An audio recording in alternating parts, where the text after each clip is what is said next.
Welcome to the Number Club. This is Year 1 Pure, Chapter 1, Lesson 6, and today we're going to be rationalising the denominator. If you're not great with thirds, you need to maybe look back on the previous lesson, Lesson 5, which was all about the basics. Today, though, we're going to be rationalising some denominators. Let's get cracking. So, why do we need to rationalise the denominator? What's the point? Now, a rational denominator means that the bottom of a fraction is a number that's not a root, not a surd, okay? Now, the square root of 3 actually has a value, but that value is irrational. It carries on for absolutely ages. So it's 1.732050808, It carries on forever. And never, ever, ever does it get into such a pattern that we could say that we could predict it and turn, root 3 into a fraction or something like that. It's an irrational number. Now, it's easy enough to multiply that by 2. If you had this list here, you could multiply that by 2. So we get a 6, a 1, a 6, a 1, a 0, a 1, a 4, a 6, a 4, and 3.464, 101, 616, So we can multiply that by 2 pretty easily. We could even, if we wanted to, we could do root 3 divided by 2 pretty easily. Okay, I'm not going to go through that one, it'll take me absolutely ages, but we could take that number and we could divide it by 2. It's not a root, sorry, it's 1.732, blah, blah, blah, blah, blah, blah. Okay, we could do that division. What's not easy, though, is to deal with, say, 2 divided by root 3. Because what would be happening is you'd have your 2 inside the bus stop for your division, and then you've got 1.732, blah, blah, blah, blah, blah, blah, blah, blah, blah, blah, blah, on forever. Now, we know that goes into 2 once, but we don't know what the remainder is. And even if we did know what the remainder is, it'd be incredibly difficult for us to figure out how many times that goes into this remainder multiplied by 10. Okay, it'd be extremely difficult to deal with. So, irrational denominators are very complicated to deal with because what they mean is that you are dividing something by an irrational number. Something very complicated. And if you're trying to divide by something that's very complicated, obviously your actual method is going to be extremely complicated to deal with. So this first question here, we've got 6 over root 3. Now this is an irrational denominator because we've got root 3. To rationalise it, we can't change the value of this fraction. We can only multiply this fraction by 1. So I can multiply by 1 over 1, fine. Multiply by 2 over 2. 2 over 2 is 1, and so that's fine as well. Actually, the specific value that we're going to multiply by is going to be root 3 over root 3. Now that's still the same thing divided by itself, and so that's still 1. But when we do 6 times root 3, we get 6 root 3. And when we do root 3 multiplied by root 3, we should know that you get root 9, which is 3. And we also know that 6 over 3 is 2. And so you get 2 root 3. The denominator is now, it's technically a 1, but we don't bother writing it on. But this is much easier to work out. I wouldn't have had a clue how to do 6 divided by root 3 using a bus stop division, but I do know how to get 2 root 3. Okay, so this rational denominator is very, very helpful for us. Now, what you'll have spotted is that I multiplied by root 3 over root 3, fine. Here, don't get tempted to multiply by 5 root 3 over 5 root 3. You'll only end up with more cancelling down than you really want to do. Just multiply by the root part of the denominator. Now I'm going to get 3 root 6 over 5 times root 3 times root 3. Root 3 times root 3 is 3, times by 5 is 15. And 3 over 15 is 1/5. And so we can have 1 root 6 over 5, which is root 6 over 5. Does it matter that the numerator is irrational? No, we are only trying to rationalise the denominator. There's no need to rationalise the numerator. Rationalise the denominator is what we're after. Okay. Now this question here, this is 2 terms in the denominator. This is more difficult. To do this, bracket this denominator, and we're going to multiply the fraction by the conjugate of this denominator, which was 2 subtract root 3 over 2 subtract root 3.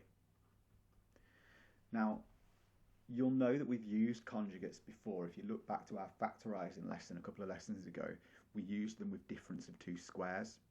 This has a lot to do with difference of 2 squares. 5 multiplied by 2 is 10 minus 5 root 3 over Now we've got 2 lots of 2 minus root 3 plus root 3 lots of 2 minus root 3. You should be able to expand these brackets without a problem. 4 minus 2 root 3 plus 2 root 3. Positive, negative makes a minus. Root 3 times root 3 is 3. These two bits will cancel in the middle here. The negative 2 root 3 and the positive 2 root 3. And 4 take away 3 is 1. And you end up with 10 minus 5 root 3. And you can be asked to give this in the form a plus b root 3, for example, where a and b are integers, and that's what this will look like. That's one way of wording these questions. Okay, you should also be able to spot that you can square this and then do a subtraction, and you'll get your answer. So 2 squared is 4, root 3 squared is 3, 4 take away 3 is 1. So you get your denominator. I tend to write out the work in there, makes things a little bit clearer. All right, moving on. This question here is not much more difficult, it's just a bit more bulky. You've just got a bit more algebra to do. We're going to be multiplying again by the conjugate. Don't worry about the fact that the denominator's got an irrational part, it's not important. So we've got 2 plus root 7 over 2 plus root 7. Okay, and so we're going to expand. We'll get 2, I'm going to do this up here actually, I need a bit more room, so I'm going to get 2 lots of 2 plus root 7 plus root 5 lots of 2 plus root 7. That's going to be 4 plus 2 root 7 plus 2 root 5 plus root 35.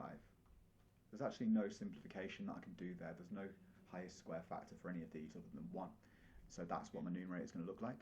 4 plus 2 root 7 plus 2 root 5 plus root 35. Okay, over, now we've got 2 lots of 2 plus root 7 minus root 7 lots of 2 plus root 7. And you'll spot that this is going to be negative 3, but I'll show you what it looks like. Plus 2 root 7 minus 2 root 7 minus 7, which is going to be negative 3. So we get negative 3 there. When you have a negative denominator, it's often best to either take that negative and just put it in front of the entire fraction, or change every single sign here. It's just weird to have a negative denominator, really. And so what you could do is you could just put the negative there. I'm not going to write that out, so it'll take absolutely ages, but a negative denominator is just a little bit of a strange one, really. Okay, next, 10 over 3 subtract root 7 all squared, giving your answer in this form. So what we're going to do is we're going to expand this bracket first. So we're going to get 10 over, now 3 lots of 3 minus root 7 minus root 7 lots of 3 minus root 7. It's going to be 9 minus 3 root 7 minus 3 root 7 plus 7. Two negatives make a positive. Root 7 times root 7 is 7. And so we're going to end up with 16 minus 6 root 7. 16 minus 6 root 7. It's not in this form yet though. We need to have the root 7 in the numerator. A and b can be fractions, they've just got to be rational, but it's not enough for us to have an irrational denominator here. What I'm going to do though is I'm going to divide every single term by 2, so I'll get 5 over 8 minus 3 root 7. The only reason to do that is just to make my multiplications a little bit easier, and if I can simplify here, I'll have had to simplify later anyway, so might as well just do it early. Now we're going to multiply by 8 plus 3 root 7 over 8 plus 3 root 7.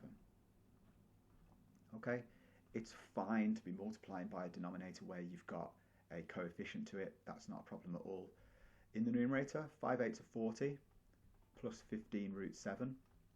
In the denominator, we've got 8 lots of 8 plus 3 root 7 minus 3 root 7 lots of 8 plus 3 root 7. Okay, so that's that split and place thing. If you can't remember how to expand brackets, you need to look at it. 64 plus 24 root 7 minus 24 root 7 minus 3 3s are 9, root 7s are 7, and so we're going to get 9 lots of 7, which is going to be 63. You might want to take a little bit longer with that one. Okay, 64 take away 63 is going to be 1. Alright, Always, always, always double check what you've done. Make sure that you've got that right, because it's not the easiest thing in the world to deal with. Okay? You must make sure that you've taken your time, double checked over that stuff, and hopefully you'll be okay, especially the 3 root 7 multiplied by the 3 root 7 thing. A and B being rational values? Yes, they are. They're already done. Okay, we've got 40 plus 15 root 7. And you can often, it's best to state what A and B are. A is 40, B is 15. Write what they are. It makes sense to do that. Okay? Obviously, you could tap this into the calculator. You could tap 10 over, I'm just putting mine in so I can tell you what the calculator says. 3 minus root 7 and then squared. And you get 40 plus 15 root 7, which is fine, okay? That's exactly what we were expecting to happen. You can tap that all into the calculator, but in your exam and in any test that you're doing in school, you'll be expected to be able to show that manually as well. Things that you don't have to do manually are things like, for example, 3 root 7 multiplied by 3 root 7. If you were getting, your head was getting a little bit twisted with it, you could just chuck that into your calculator and you'll get the 63. That's fine, but really you should be practicing that, so it shouldn't be an issue anymore, right? We've got 40 plus 15 root 7, and that's the job done. You do need to practice this stuff. It's not easy. So, thanks very much for watching. Visit numberclub.org to find more videos and tasks just like, so that the video is just a little bit like this one. There's going to be tasks going on there soon. And if you can, please subscribe to the channel. Thanks very much.